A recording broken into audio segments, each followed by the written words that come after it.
Hello and welcome to DAO Watch episode 4. In this episode, we're going to be discussing Dash, PIVX, Evmos, and the special guest this episode is going to be MakerDAO. Now, in this episode, we really touched on a very controversial topic in Dash, so it lasted a little bit longer than usual, but there's some really good views there and some really interesting content, I thought. So without any further to do, please enjoy DAO Watch episode 4.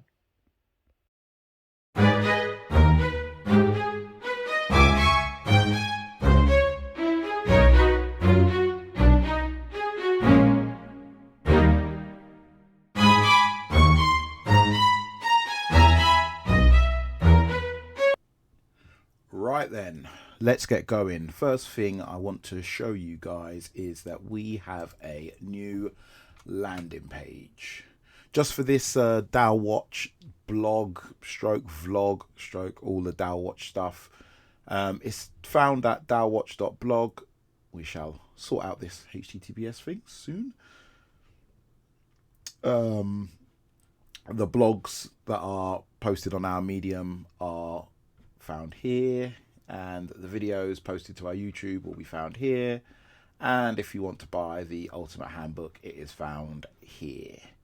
You can join our Discord and all that other good stuff. So that's just the DAO Watch landing page that we've got. But anyway, let's get going because we've got some great stuff today. All right, the first proposal we're looking at is one from Dash, and it is one of those everlasting controversial topics. The proposal is to disable or remove private send, or also known as, well, not also known as private send, which works using coin join technology. For those of you who don't know, what makes Dash a privacy coin is that it has this thing called private send. Private send is done by coin join. Coin join is when this is a simple explanation, so don't get crazy in the comments. Coin join is when the masternode owners mix up all of the coins in a certain pool, and you can then spend coins from that pool. And because of the mixing process, nobody can prove which coins are yours, and the privacy is then inherent because there's no history to the actual coins. That's how it works, right? So the overall, let's expand this. The overall proposal, it's an interesting one. Let's just say that. Very interesting one. And what this guy is basically proposing is that they remove this feature of CoinJoin. They remove the privacy from Dash because he fears that governments around the world, certain governments around the world, may decide to attack all privacy coins. Regardless, they may decide to attack all privacy coins, thus Dash being one of the coins that gets attacked, get delisted from exchanges, which he's noted here, which has already happened before, and that would be very bad for Dash because it would be bad for the Dash price. It would be difficult for people to then get hold of Dash, or slightly more difficult for people to then get hold of Dash. Dash itself would be just as easy to use, but lower Dash price means a smaller budget, which means less developers or less development. Possibly not always. That's not always the case. There have been times when there are probably projects with less financial backing that have got more developers. There's been times when Dash has had more developers than projects with more financial backing. Anyway, that in a nutshell is it. He's saying he wants to remove the privacy because he's afraid that sanctions from the United States and other people could be very damaging to the project. Now, the amount requested is just one Dash. Literally, it's just a discussion. Well, it's a bit more than a discussion because he's actually trying to get a feature removed. let's look at this. Pros and cons. What we'll do, we'll go through the pros, we'll go through the cons, and before I say which way I'm going, no, then I'll say which way I'm going to vote. And then this time is slightly different because this time I actually got involved in the discussion prior to recording, and the responses are they're very interesting. So, the pros. This is my own point of view, right? So, first of all, I'm not a massive fan of CoinJoin. I don't consider Dash to be a privacy coin now. I'm not really trying to say that as an insult. It's just I just don't see it as a privacy coin. I don't see it as a coin which is really putting privacy at the top of its agenda. I don't think that's a bad thing. I think that there are places for all projects. And at the end of this proposal, I'm going to give a little bit of a history of my own personal involvement with Dash. So let's look at the pros, right? So in my opinion, I think that this proposal, it highlights a real danger. Now, to say that there's not a danger that authorities or regimes around the world will not outlaw privacy protocols, that's like, at this point, that's stupid. It's literally, I wouldn't say it's stupid, it's utterly ignorant, because it's already happened. So there was a project called Tornado Cash, and Tornado Cash was sanctioned, which meant nobody is allowed to use Tornado Cash, and if they do, or they interact with anybody who has, then you can go to prison. And that's what the Americans said. That literally is what they done. They outlawed a privacy protocol. Now, to say that they will or will not outlaw Dash, I don't think it's on the top of their agenda. I think they've got other more pressing matters to worry about. I think protocols like DAI, DAI, are probably more dangerous for them, because they are dollar stable somewhat, and they allow people to do move dollars around freely, which is not what the Americans want people to be able to do. All that political jargon aside, my point is that to say that it's not possible it's wrong, because it's already happened. So it's definitely worth highlighting that it's possible, and it's definitely worth getting the conversation started. That's what I would highlight as the main pro of this particular proposal. The cons, I found the wording of this proposal to be pretty rude, to be honest. a little bit I've lost the word now, but condescending, a little bit patronizing. Some of the language, in some parts, he said, I don't expect the people from the US to agree with this, because they don't know the world. I think that's a bit of a bad assumption. I think there are plenty of people in the US who are not like the stereotypical ignorant Americans. So I think that's a bit of an unfair sweeping statement that he's made there. I also am not really a fan of the fact that there's not much technical depth to this proposal. There's not much consideration for how easy it would be or wouldn't be, or how safe it would be or wouldn't be to remove a feature from what the masternodes do. Every time you tinker, you potentially introduce vulnerabilities. I'm going to go on record, but I would say it's not just a case of editing out parts of the code base. And I think it will be a lot more of a difficult ask than that. Are there other things that should be prioritized? Depends on how much of a risk you think the authorities are to Dash. So I wasn't happy that wasn't even alluded to or even considered. And finally, there's no other suggestions of any other mitigations. some of the counter arguments which have been put forward in the discussion. If you go to Dash Central, you look below. Some of the counter arguments say that basically this is privacy and we shouldn't cower, and I fully agree with that. We definitely shouldn't cower. However, in this proposal, there's no other solutions. So let's say he is right and they do decide to sanction Dash because it's a privacy coin, and therefore all of these centralized exchanges can't use it, because that's exactly what would happen, and it could happen overnight. If that was the case, how can we mitigate that beforehand? And there's no real discussion of that. The only thing he feels is a way to do it is to allow mixing or other such activities to happen, but not be done by the masternode owners and not be updated by the Dash core developers.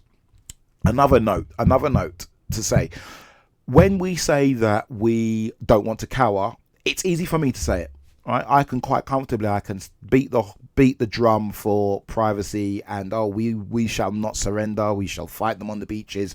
But in reality, the Americans are not coming after me. They will come after the developers and possibly the masternode owners. That I'd say that's a bit of a stretch. So whilst I'm all for this idea of we should definitely back privacy. I've always, my main activity in crypto has been privacy, and I've paid the price for it personally. And I think that it's a difficult fight to line other people up for, especially, like I said, Dash is not a privacy coin first and foremost. It's a lot more than that. I'd argue it's a DAO first and foremost. Other people would argue it's a way to transact and spend with different retailers first and foremost. So yeah, that's what I would say. That's another con, that there's not enough mitigating or other ways to mitigate such a threat. Should we assume that the threat is real? I definitely think the threat is real. People disagree. Okay, so I actually jumped into this conversation and I jumped in here, and you can see my comments already got -3 points, so that they're not very happy with what I've said, and I can understand why. Like I've been around crypto long enough to know when I've said something that will upset the tribalists, and it's definitely the CoinJoin, because I've pooed on it. I've said it's not very good. There will be developers who will poo on my comments. There will be non-developers who will say, like this guy, the real Dash man, 21. I guess I'm hoping that's not since 2021, because the real Dash man looks like he's only a year old, or he's only been in Dash for a year. It's on the burden of evidence is to prove my claims, because I've claimed here that Dash is not a serious privacy coin, that CoinJoin isn't really respected. And the reason why I've said that, it's probably lost on people who haven't been in Dash for over, I guess at this point, 5 years, 6 years, is that when I was more heavily interested in Dash, I was never highly active, but when I was more heavily interested in Dash, a bunch of people left Dash when it became obvious that they weren't keeping privacy at the forefront of the project. And that's how the project which I worked on, which is another part of this DAO Watch, is called PIVX, came about. So during that point, there was, and I guess CoinJoin was different to the way it is now. It's, I guess, been improved since then. I don't know. I vaguely remember somebody saying that it had been changed, or maybe it had been improved because the format of the masternodes had been changed. I don't know. I don't care to get into it. Overall, I have a kind of a sweeping philosophy that if you're really keen on privacy, that it should overrule everything else, because there will always be arguments like this. We should drop privacy because we are scared. There will always be arguments like that. So I feel like if you're going to do privacy coin, like, privacy has to come first and not be wavered on at all. And that didn't happen in Dash. So Dash is not, in my mind, a privacy coin in the same way that Monero is, or Fyro is, or even Zcash. So a bunch of us left, made PIVX, and I didn't realize that there had been new people that had joined Dash who obviously feel that CoinJoin is serious privacy. So I wasn't expecting this level of backlash. A comment here from a guy called Socrates. It's honestly such a ridiculous argument. How can people keep suggesting CoinJoin doesn't work without any evidence, in capital letters? There's been plenty of quote unquote evidence, that suggests that coin mixing isn't the strongest form of privacy. Instead, it says not serious. What does that mean? Nothing. Okay. Well, that's my response to that is quite simply that it's irrelevant whether you think it's a strong privacy coin or not. When Dash got delisted, I won't say laughing, but I was kind of like, that's silly. Why are they delisting Dash when Dash is arguably no more private than Lightning Network? Certainly, I don't want to say certainly, I'll upset people. Certainly no more private than Bitcoin is now with Shorn. Who cares? So that was the discussions that I had on the forum. We got one guy here, this same guy, Dashman, said that what I was doing was to force one of my competition, us. Dash is not my competition. I like a number of projects. Now that I don't work for one in particular, I can now interact with all of them. The problem that I had when I was in PIVX was that if I got too involved with Dash, then the PIVX guys would be like, oh, you're jumping ship, and there's all this tribalism, and it's crappy. So now I'm not involved in any projects in that sort of capacity. I'm just going to freelance between all of them and offer my honest and humble opinions, which hopefully has no bias because I don't have a particular team. I never have had. It's an unethical practice and is grounds for permanently banning your masternode. Just FYI. Now, this I think is wonderful. This comment here, this part of this comment here is wonderful, because this is one of the things that I keep on banging on about. I've written about it ad nauseum in the book, but cognitive friction, cognitive diversity, when people think differently. Now, when people think differently, if you can find a happy medium, if you can find a middle ground, you are in the game. If you can find a middle ground between people who think differently, then you can progress, you can find the most efficient solution, because it's generally an amalgamation or a combination of different people's thoughts. Generally, the most efficient way to do something, the best way to do something, is generally done by somebody adding a thought and somebody adding a different thought. Now, sometimes those thoughts may conflict. During that time, it's always good if you can find a way to smooth those conflicts and come to the most efficient solution. Comments like this is an unethical practice and is grounds for permanently banning your masternode. First of all, technically it's BS, because you don't know where my masternode is. I deliberately don't let anybody know where my masternodes are, because I want to be able to say what I can say without you trying to threaten me or dox me or any of that other good stuff. So good luck banning my masternode. You can't do it. And even if you could, I don't care. I'd spin up another one. You can't stop me. That's the beauty of Dash. This comment here, we're just going to go ahead and give this donkey of the week. We're going to do like Charlemagne, and we're going to have donkey of the week. This is the donkey of the week comment. Monero is not a good standard to judge by. Okay. If you say so.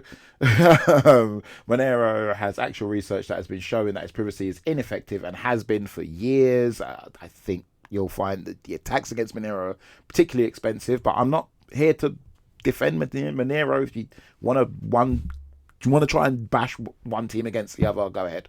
There is no similar research available suggesting any weaknesses in CoinJoin. That's BS. It definitely is.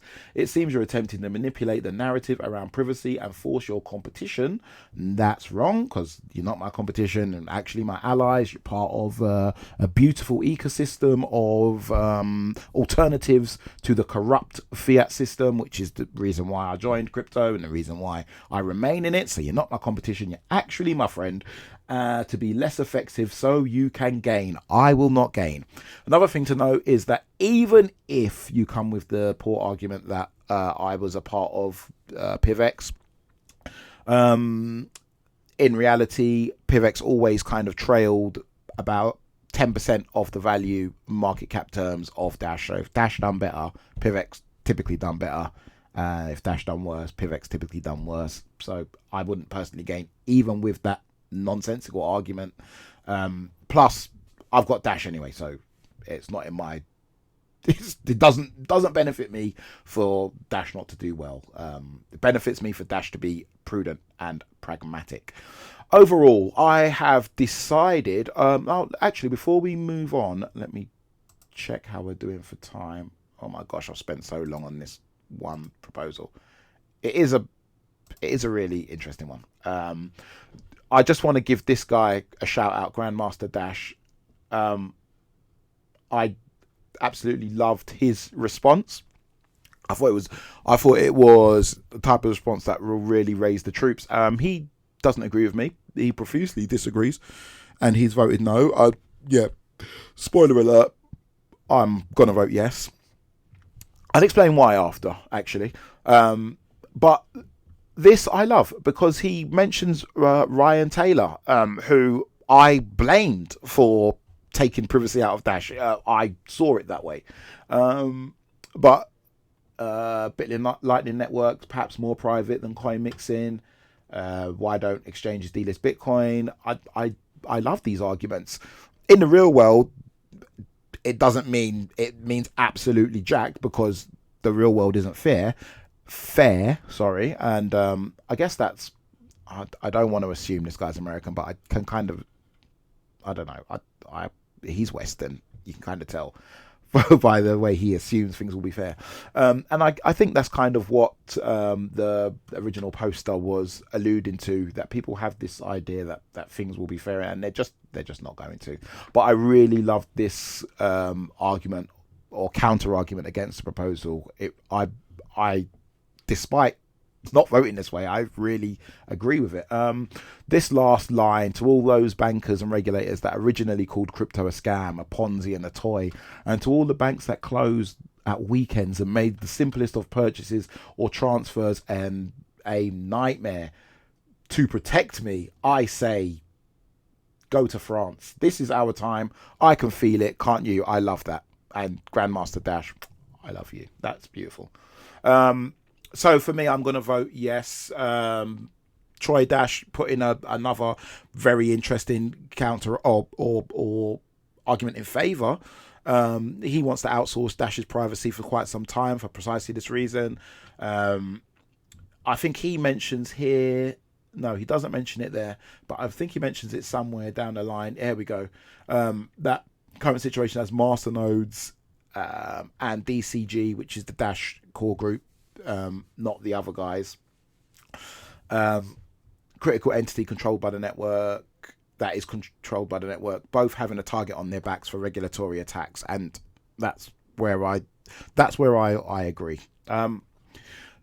So I've decided I'm gonna vote yes on this, and the reason why is because, first of all, I know it's not going to pass. So it's more just so that the yes votes have a little bit more weight, so that the conversation can be continued. If you lose by a landslide, the conversation is killed. I don't want the conversation killed. I don't think this proposal should be passed because it lacks technical depth. It starts off as a technical request to remove a feature, but it lacks technical depth. Starts off as technical request and then just moves straight onto pure politics and other other things. So the proposal itself it's pretty horrible in that sense. but in the sense that it definitely keeps at the forefront, and you know that it's at the forefront purely by the amount of engagement in this proposal and the language of some of it, and the passion with which people are discussing this. It's wonderful to see. It's great. It's what makes Dash one of the best DAOs. The reason why I follow Dash, because of discussions like this, and I feel that this discussion, it's not over. It's definitely not over, because Dash does not have, in my humble opinion, strong enough contingencies for the day, and it won't be a month, it will be a day, the Americans decide Dash is not legal. And they could well do that tomorrow. And with no plan in place, it is risky. So there should be some sort of plan. I think that that's what the proposal should have been. Should we create a plan, or should I, the proposal owner, create a plan for if Dash gets sanctioned? I'm going to need so much money, I'm going to need so much time to do research, to possible options, such and such people are going to help me. I think that would have been a much better proposal. But this is what we got. And I don't want it to get thrashed. I want the yes votes to be substantial. I want the conversation to continue. I really enjoyed this conversation. Even the two people who really disliked what I said about CoinJoin and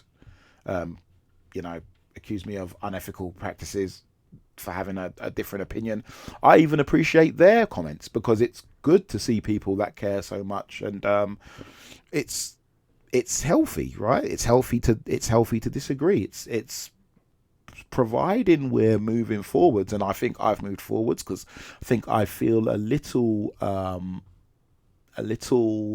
more. I feel a little more of a.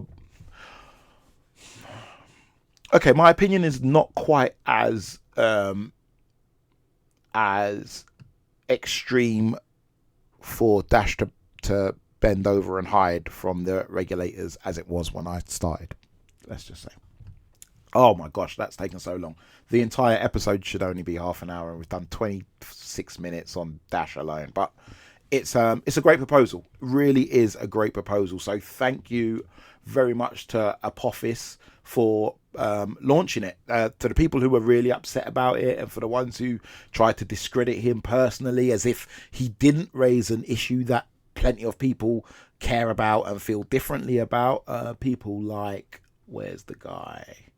A guy who I actually quite like, because he generally doesn't like to censor stuff. He likes to allow people to discuss. He generally has that point of view. So, yeah, I think it's Quizzy. I think it was Quizzy that was, I love this.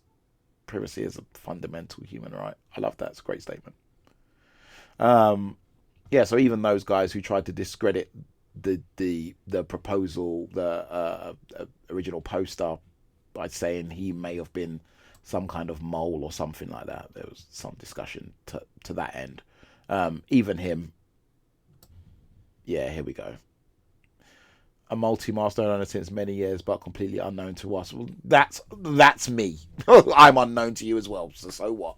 Why does that did not get involved with Dash governance system before? How do you know he hasn't? During times when we had some very important decision proposals, how do you know what makes this not important? So, like, even guys who make like crappy statements like this,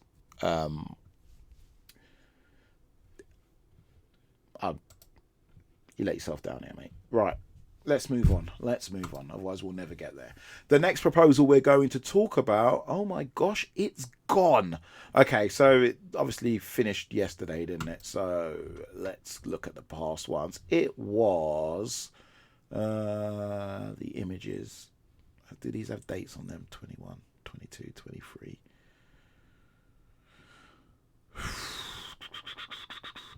Okay, I literally can't find it. There we go. This is it. This is the proposal. It's for a PIVX graphic designer, UI, UX. Quite a simple proposal.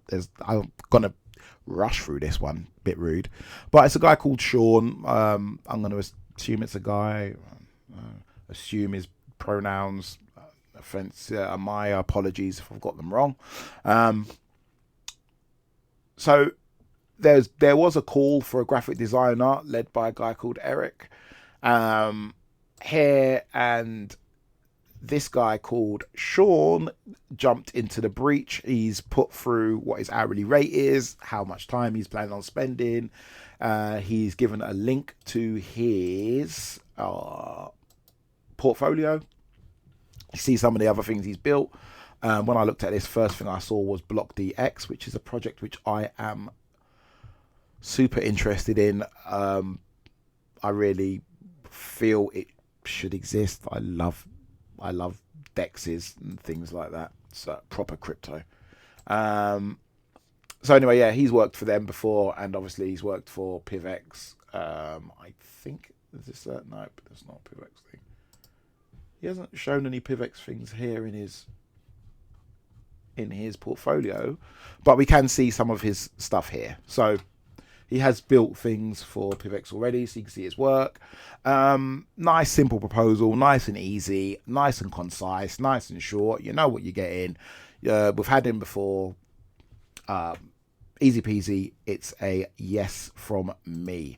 I don't think I could think of any cons, to be honest with you. There's no real reason not to vote this in.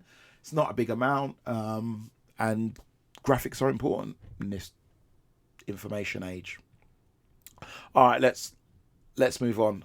Let's discuss Evmos.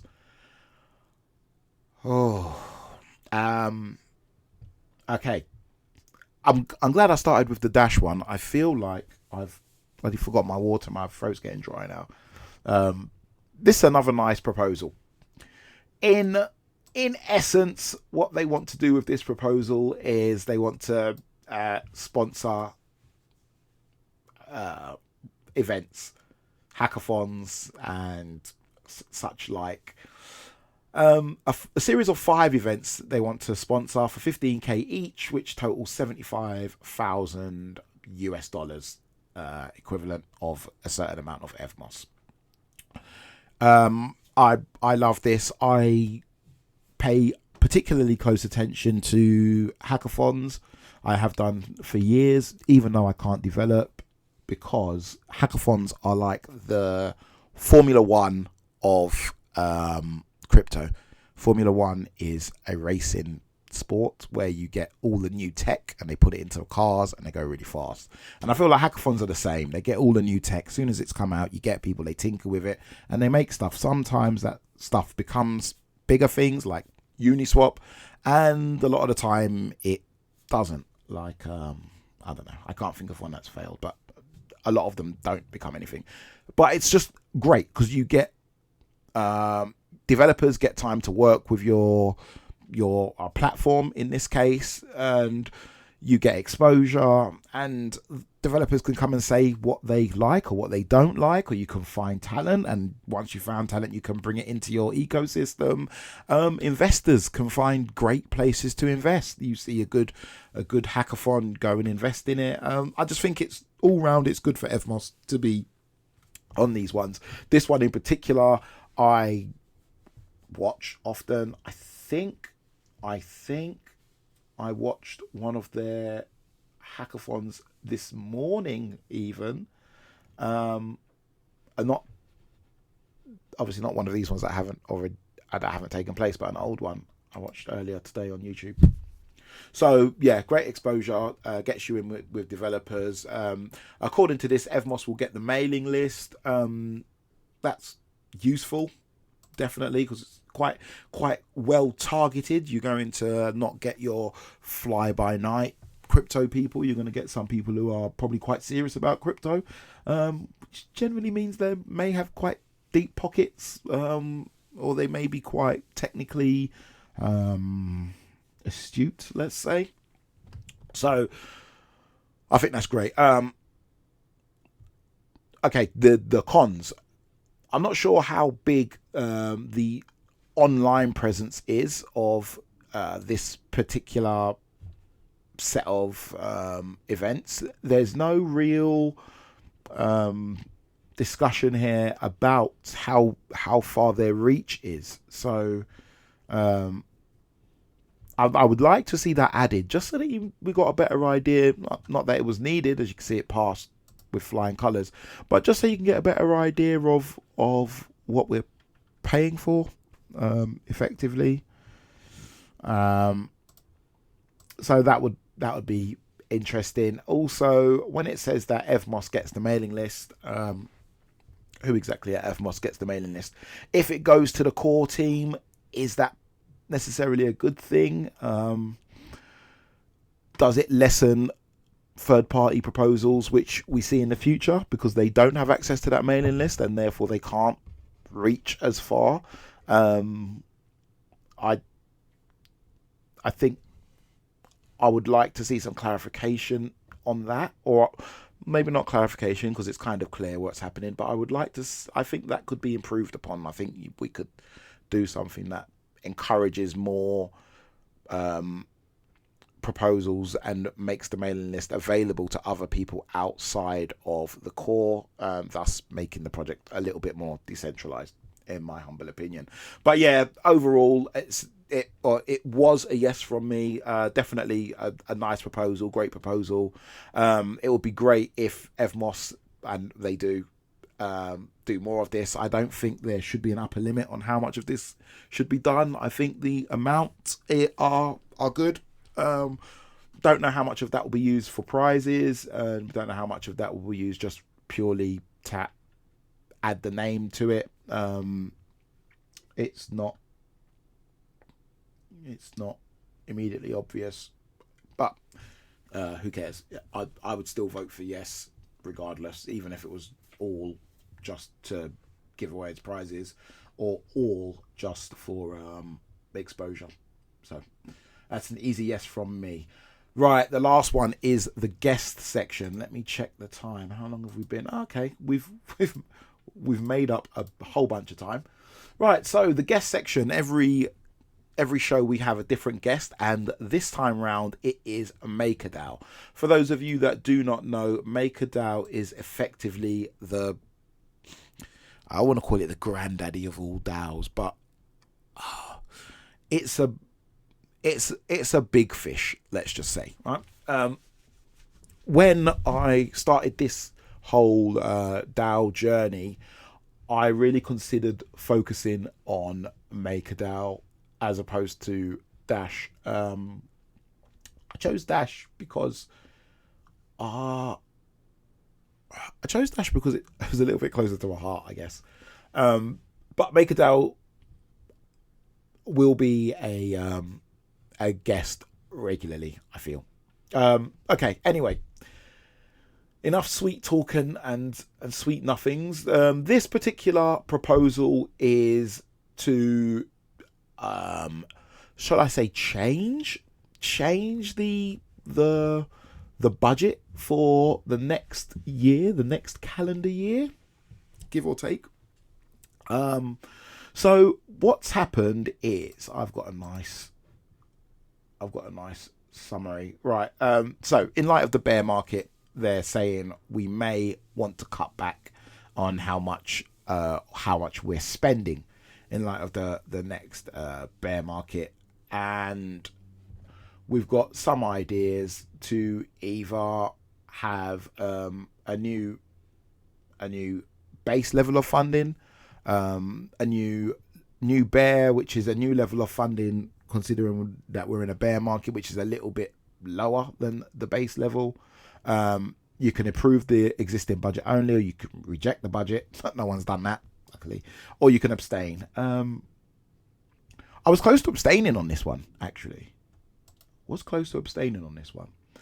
Right, so let me see if I can find the discussion. I love these, though. I love this portal. Discussion's just there, brings you out to a lovely forum post. MIP is obviously maker improvement proposal. There's a GitHub with all of them in there. 40C3 SP82. So it's so detailed. Right. So overall, I love this. I love this post. It's great.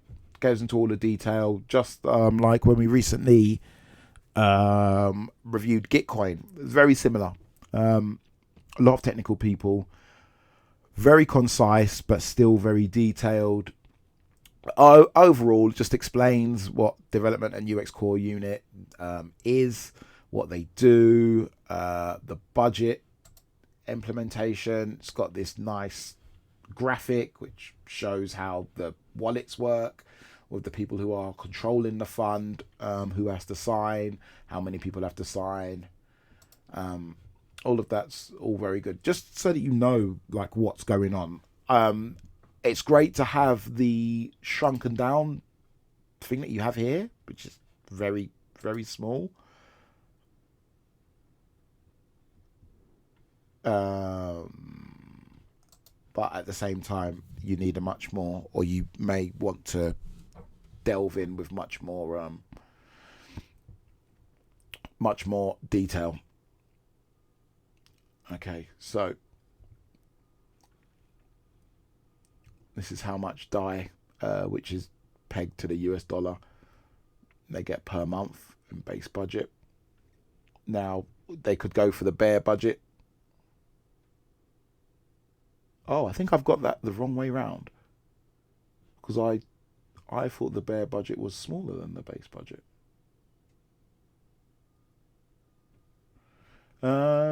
Okay, so right, compensation and benefits, new budget option. We include optionality to hire one additional full-time software engineer. Takes an additional product opportunity for fruitful time engineer from 0.6 full-time engineers. Lastly, we cut some unused spending room from the existing budget. No new hires. As long as this budget is active, we provide optionality.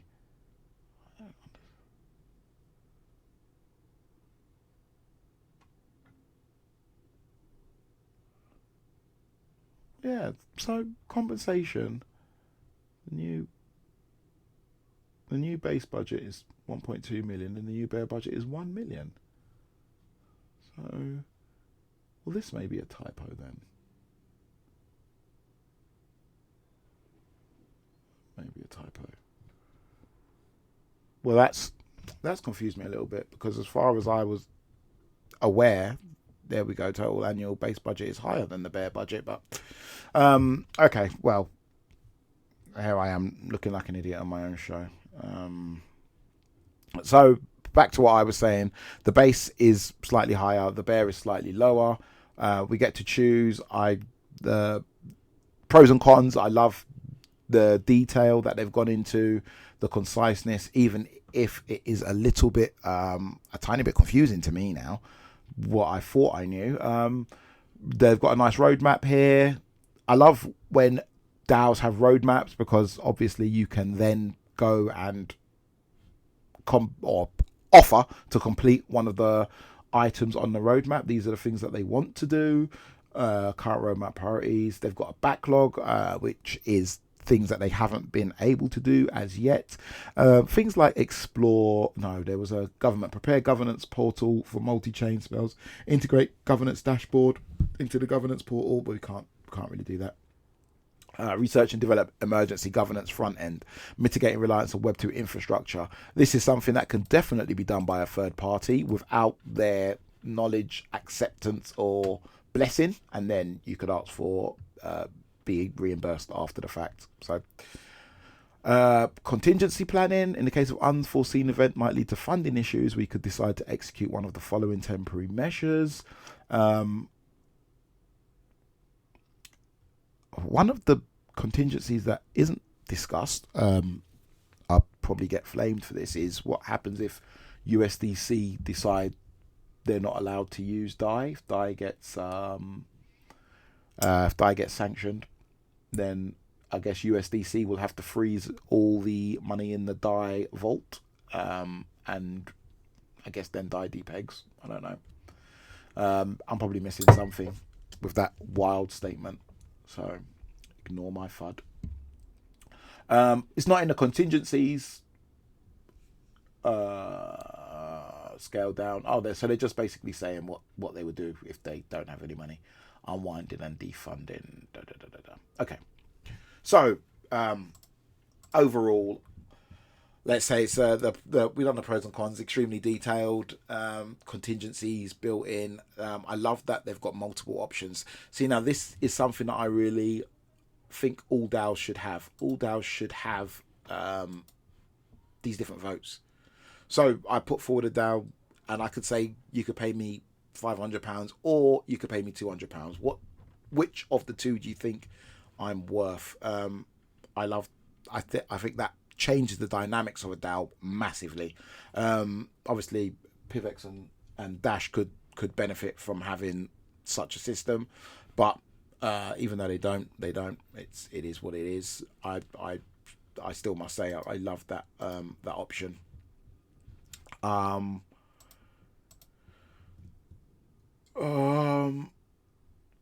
cons is one of the cons is that it's only available in text format. It is a lot of text. It is a lot of reading. For people who are involved in multiple DAOs, it would take up a lot of time. A proposal like that, I guess, in its defense, by its nature, it's the type of proposal that you've kind of got an eye on week in, week out anyway. But I'd like to have seen these more complex proposals backed up by some kind of video interview or audio interview, just so that you've got another way to digest the information. You can be on the treadmill listening to the information as they discuss it with some talking head. I'm going to vote yes. MakerDAO's brilliant. MakerDAO's brilliant. I can't see any reason not to fund them. They're doing a good job. They're unified in their approach. They're together. They know what they want to do. They know what they're going to do if things go a little bit wrong. I love the proposal. It's quite an easy yes. And I think that's the end. I think that's the end of the of all the things I wanted to see today. Okay, well, so thanks for watching. Sorry again that I spent so much time discussing the Dash proposal, but it's really a real talking point, I guess. Thanks for watching. Please like and subscribe and all that other good stuff. And follow me on Twitter. At me in stuff. Because I like Twitter. Thanks for watching. Adios.